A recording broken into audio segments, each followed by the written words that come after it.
Some parents make the mistake of pampering their children. They think they are loving the child, but they end up spoiling them. And if you are one of those parents, either you are already facing some trouble because of it, or the trouble is coming, I assure you.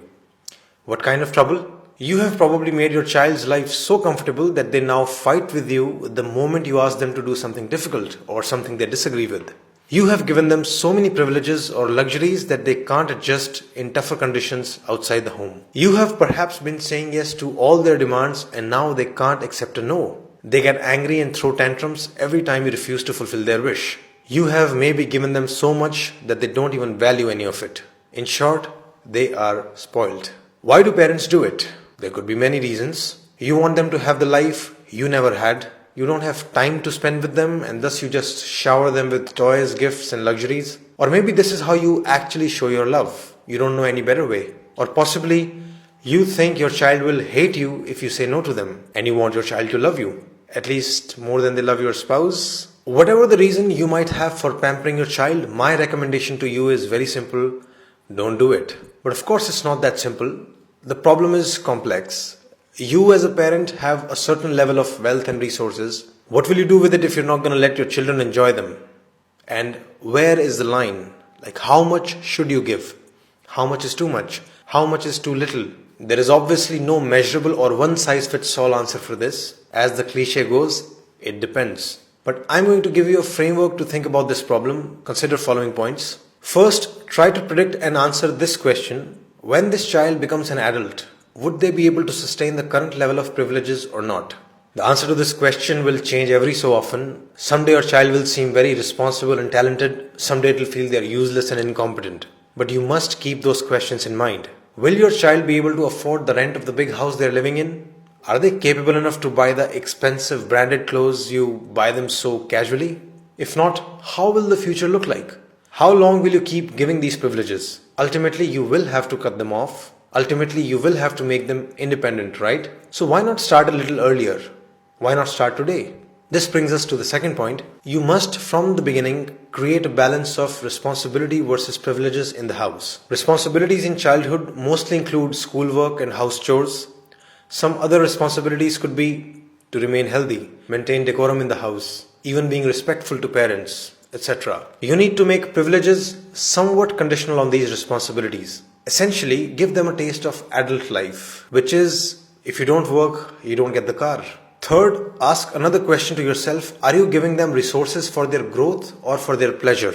If you're spending money on your child's music classes, sports classes, books, etc., it's very different from spending money on their toys, gadgets, clothes, birthday parties. Basically, whatever you're spending on them, is it being used by the child to just have more fun, or is it being used to try out a new skill or to become better at something, to explore talents, to start a new project, etc.? The problem would begin when you start spending excessively on their fun without proportionately spending on their talents and growth. So make sure you're investing proportionately in their joys and their talents. Fourth, are you making them grateful towards what you're giving them? If you think, oh, I'll give them everything and then in future the children will love me. Bad news. It won't happen like that. They will most likely take everything for granted. More often than not, you'll just find them complaining about the things they didn't get. So it's your job to make them realize the value of what you're giving them. It's your job to make them thankful for it. It's your job to tell them that millions and billions of people probably don't have the same privileges. They must realize the value of everything you're giving them for free.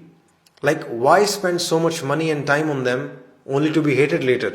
You give them everything and they grow up resenting you and not talking to you? What's the point of it all? Who did you do it for? So gratitude must be taught to them explicitly. And first step there would be to show gratitude to your own parents consistently.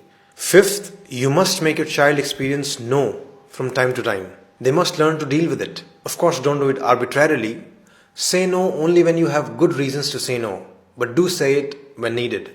The main thing here is to learn to not be afraid of the child's anger or tantrums. In fact, if they show tantrums or anger, then you'll have to become even more strict in saying no. Your goal is to make sure that they accept your no with respect. And your objective is to teach them that their anger and tantrums will never turn a no into a yes. If you get scared and say yes to avoid fighting with them, you're only making them stronger. This is basic operant conditioning. By letting their anger win, you're reinforcing their bad behavior. In fact, if they show bad behavior, you need to not only stand your ground and stay firm, but you can even go on to cut additional privileges. Say no to something else as well, just as a lesson to them. As a parent, you must strive to have the authority to say no and still be respected. Finally, follow the cliche because it's very true. Your time is the best gift.